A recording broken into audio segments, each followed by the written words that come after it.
Welcome है आपका सुहाबेटेड classes में माय डियर।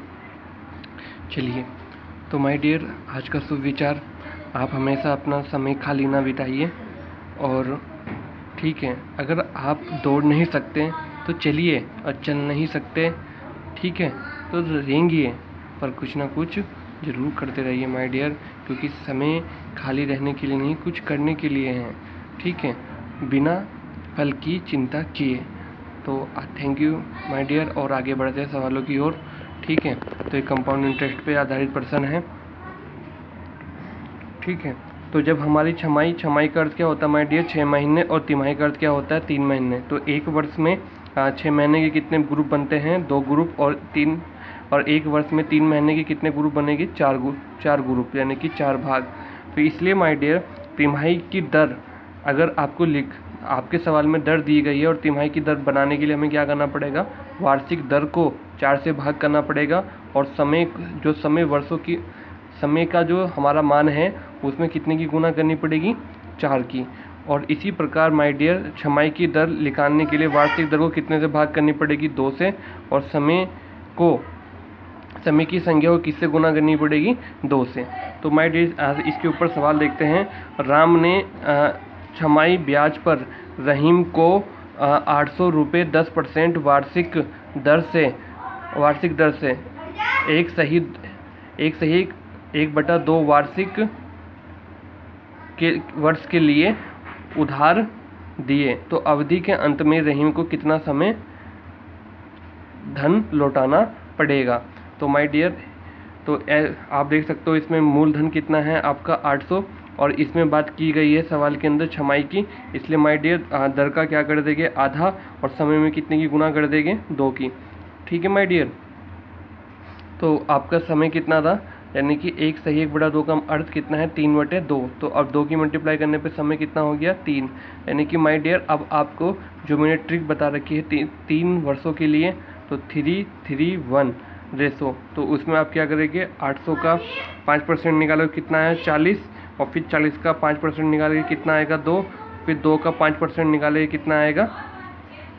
क्या कहते हैं? 0.1 ठीक है माय डियर।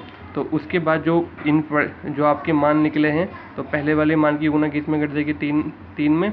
फिर दूसरे वाले रेशो में कितनी गुना करेगी? 2 की, अगले परसेंटेज की। और फिर अगले 1 में कितने की गुना करेंगे? जो तीसरे परसेंटेज का रेट है। तो दोनों की सबकी मल्टीप्लाई करके पहले वाले की कितना आ जाएगा? 120, और दूसरे वाले की वैल्यू कितनी आएगी? 6, और इसका मान कितना आएगा? 0.1। तो इन सबको जोड़ने पर आपको क्या प्राप्त हो चुका है? क्या कहते हैं? कंपाउंड इंटरेस्ट, यानी 126। और हमें क्या बताना माय डियर? अमाउंट। तो अमाउंट निकालने के लिए आपको क्या करना पड़ेगा? प्रिंसिपल में कंपाउंड इंटरेस्ट को ऐड करना पड़ेगा। इसलिए आपने क्या करा? 800 में 126.1 जोड़ दिया, यानी कि आपका अमाउंट कितना बन चुका है? 926.1। ठीक है, चलिए आगे बढ़ते हैं। तो माय डियर, आगे के जो प्रश्न हैं वो 2 वर्ष में जब आपको कंपाउंड इंटरेस्ट और सिंपल इंटरेस्ट ज्ञात हो, तो दर निकालनी है। तो माय डियर, ऐसे प्रश्नों को कैसे सोल्व करना? तो सवाल देख लेते हैं। किसी राशि का 2 वर्ष का कंपाउंड इंटरेस्ट 328 रुपये तथा साधारण ब्याज यानी कि सिंपल इंटरेस्ट कितना है? 320। तो ब्याज की दर ज्ञात कीजिए। तो माय डियर, आप इसके लिए आप सूत्र देख सकते हो। कंपाउंड इंटरेस्ट में सिंपल इंटरेस्ट घटा के उसको किससे डिवाइड करना है?